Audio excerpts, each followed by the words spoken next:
Chères internautatrices et chers internautateurs, amateurs de bibliographie, bienvenue dans cette Trictrac TV, somme toute spéciale et particulière car nous allons citer des livres et pas n'importe quel type de livre, des livres historiques car dans 2 émissions spéciales que normalement vous avez dû regarder, sinon je vous les conseille, nous avons évoqué l'histoire de France et plus précisément 1515 Marignan. Pas avec n'importe qui, avec l'un des spécialistes français, francophones de Marignan, puisqu'il a écrit un livre que j'ai là entre les mains, Amable Sablon du Corail. Comment ça vient, Amable? Ça va. Depuis tout à l'heure, Oh oui. impeccable. Oh oui. Tu as été amené jusqu'ici, j'espère pas de force, par M. Guillaume, notre spécialiste Wargame et Histoire de France. Comment ça vient, Guillaume? Super. Super. Tout y va bene. Tout y va bien. Alors, en regardant ces 2 émissions, la première qui spécifie un petit peu le contexte de l'époque au Moyen-Âge, on dit? C'est ça, vers la fin du Moyen-Âge? Bas Moyen-Âge. Bas Moyen-Âge, d'accord. Début de l'époque moderne. Voilà. Fin du le- Moyen-Âge, début de l'époque moderne. Ah, on appelle ça le bas Moyen-Âge alors que c'était la fin. Oui. Moi, j'aurais vu ça. Ah non. Ah, c'est rigolo. En gros, c'était. Bon, peu importe. Tout Haut ça. empire, bas empire, etc. Le Ok. bas, c'est ce qui est le plus proche de nous. C'est un cheminement intellectuel. Donc, on a évoqué dans une des émissions le contexte historique, géopolitique, etc. Dans une deuxième, on s'est étalé sur la bataille de Marignan, comment les troupes se sont déplacées, etc., etc. Et tout ça, forcément, le mieux, c'est une fois qu'on a vu ces émissions, c'est d'aller lire des bouquins qui sont probablement plus précis dans la mesure où on peut relire des passages plusieurs fois quand on n'a pas compris, revenir avec des cartes, prendre son temps, parce que c'est beaucoup d'informations quand on n'est pas très habitué, même si tu as une façon de parler assez agréable. Donc, vous nous avez fait une bibliographie, à part celui-ci que je remonte, qui est le tien, Oui. aux éditions Talendier, que l'on trouve partout depuis l'année dernière. Charité bien ordonnée. On commence par soi-même. Voilà. Voilà, donc très détaillé, on ne va pas revenir dessus. C'est le tien, et j'imagine qu'il est très très bien. Et écrit dans un style alerte et plaisant. Tu l'as lu? Oui. Incroyable. Il dit absolument tout. Lu, commenté, on en a même parlé. Alors, si nos internautateurs et internautatrices veulent se plonger un peu plus dans l'histoire de cette époque, que nous conseillez-vous?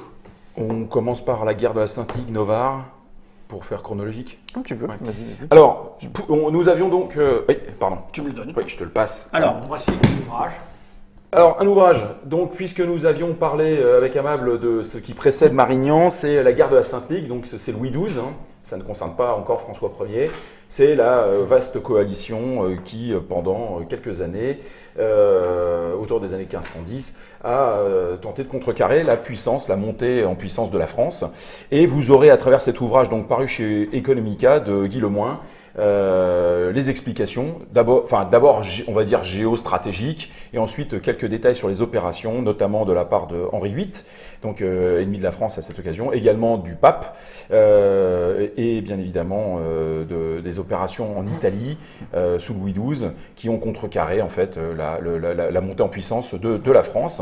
Et donc ça vous permet de vous plonger dans ce contexte qui va précéder la campagne de Marignan. Donc ça se lit assez rapidement. Maintenant, bien évidemment, pour ceux qui ne connaissent pas du tout la période, va falloir s'acclimater un petit peu, des noms nouveaux, des situations. Mais c'est un ouvrage qui va présenter. C'est historique pur, il n'y a pas Ah de, oui, y a pas de parti pris, il n'y a pas de non, parti c'est- pris, il y a non. pas, parce que souvent, dans l'histoire, dans les guerres, il peut y avoir des partis pris. Non, mais là, il n'y a pas d'enjeu, on va Non, dire, on s'en sur fout, ce type d'ouvrage. Il n'y a pas d'enjeu. C'est de l'histoire pure, mais ça va vous permettre justement de vraiment vous plonger dans cette atmosphère. Voilà qui est fait. Suivant. Novare qui... Novare.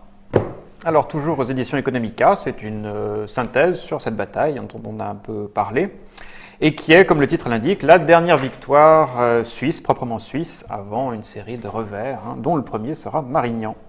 Ok. Donc c'est pareil, extrêmement détaillé. C'est le tien? Oui. Je vois, dans les amateurs de livres d'histoire, il y a forcément des annotations partout, tout le temps. Dans les tiens aussi, il y a des mots soulignés, des mots... c'est rigolo. Ok, donc du texte. Donc ça à lire. Une belle collection Economica souvent, on en voit souvent cité. Ensuite, Donc pas sur le contexte global Oui, Ouais. alors là il s'agit d'une source imprimée car éditée depuis très longtemps. C'est l'histoire d'Italie écrite par Francesco Guicciardini, qu'on appelait auparavant Guichardin, quand on francisait les noms des célébrités étrangères. Voilà, c'est une chronique de l'histoire de l'Italie depuis le tout début des guerres d'Italie, même un petit peu avant, puisque ça commence en 1492, jusqu'en 1534. Voilà. C'est vraiment, par définition, l'écrit d'humaniste italien, très précis notamment sur les affaires militaires, où on voit un petit peu se déployer toute la rouerie et toute la complexité de la diplomatie de cette époque. Et quand tu dis chronique, c'est que ça a un petit aspect littéraire Non, c'est strictement chronologique en fait. D'accord, ok. Voilà. Voilà, d'accord. Pareil, pas de la fabulation, pas de machin, c'est de l'histoire pure. Alors après, c'est une interprétation, car pour les humanistes, l'histoire a un sens et il y a toujours un sens moral qui est attaché à chaque séquence historique. Donc ça, à lire, c'est pas récent, mais est-ce que 175 francs, tu l'as acheté 175 francs. Enfin, c'est toujours disponible aux éditions bouquins. Mais c'était cher, parce que je me souviens que 175 francs à l'époque... C'était pas donné. Hein? Ah oui. Ouais, c'était pas donné les livres finalement. Il y a 2 volumes. En plus, ça fait 350 francs. Oui, mais là, c'est la période qui nous intéresse. Ok. Ensuite, on passe à François Ier. Alors, François Ier, moi j'ai découvert chez Belin Cédric Michon qui parle de François Ier, pas de manière chronologique, mais François Ier en fait un peu par thème, c'est-à-dire que François Ier est la duchesse d'Étampes, c'est-à-dire les femmes, qui n'est pas bien évidemment sa femme légitime, hein, Claude de France. François Ier est la découverte du Canada, François Ier justement est Marignan, François Ier est ses rapports avec le Parlement.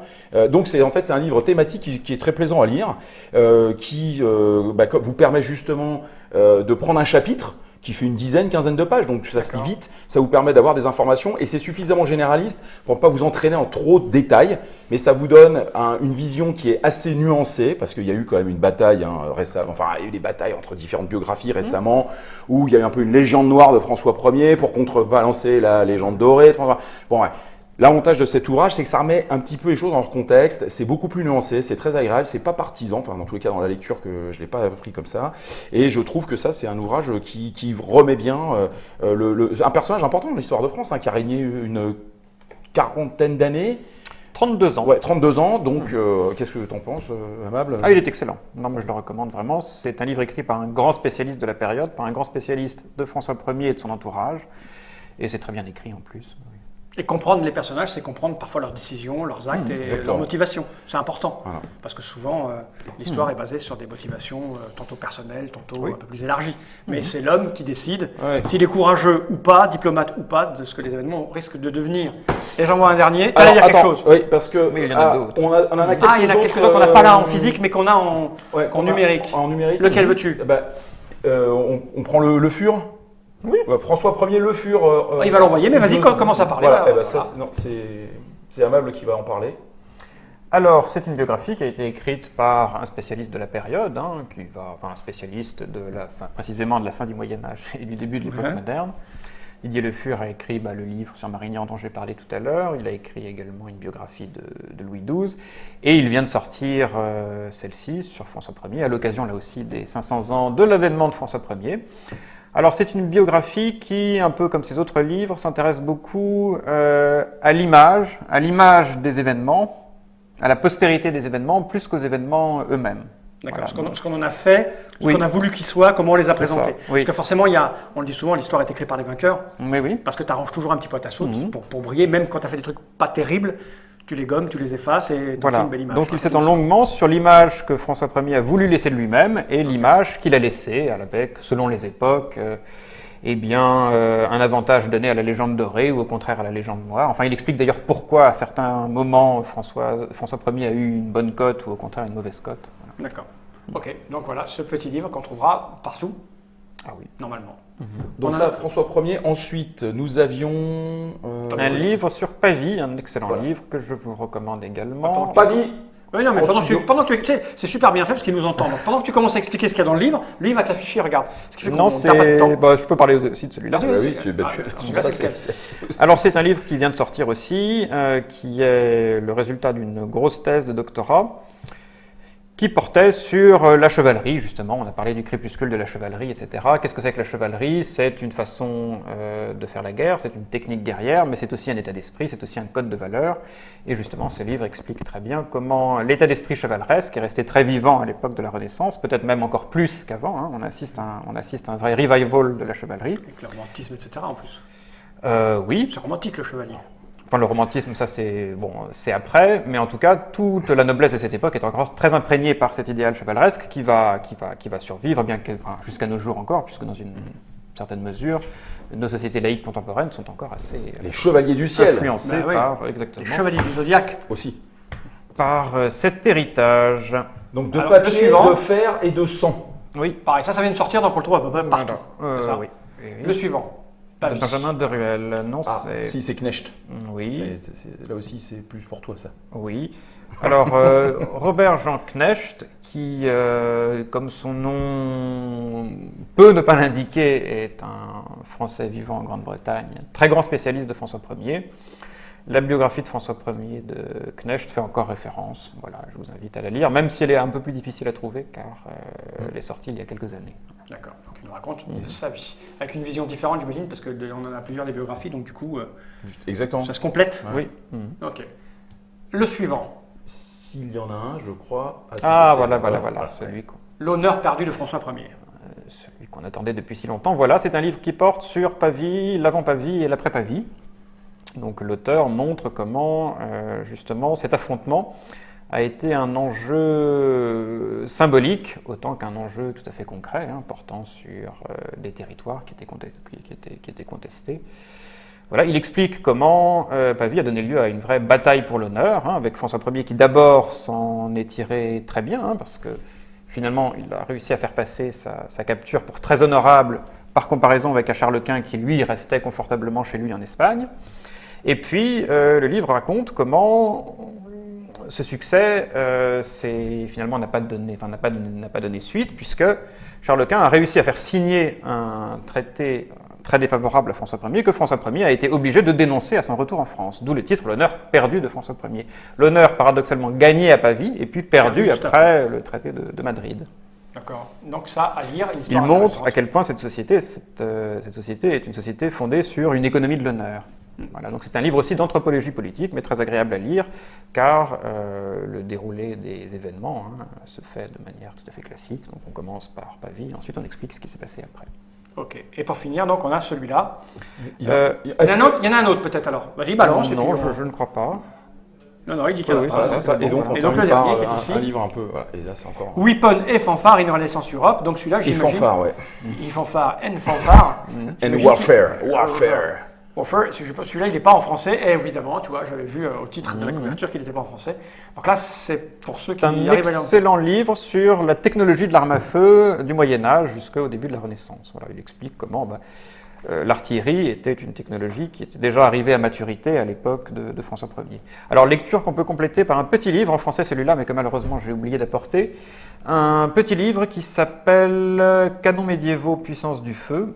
Je crois que c'est à peu près ça. Enfin, l'auteur s'appelle Emmanuel de Cruy-Chanel. C'est aux éditions Rempart, je crois, ou dans la collection Rempart.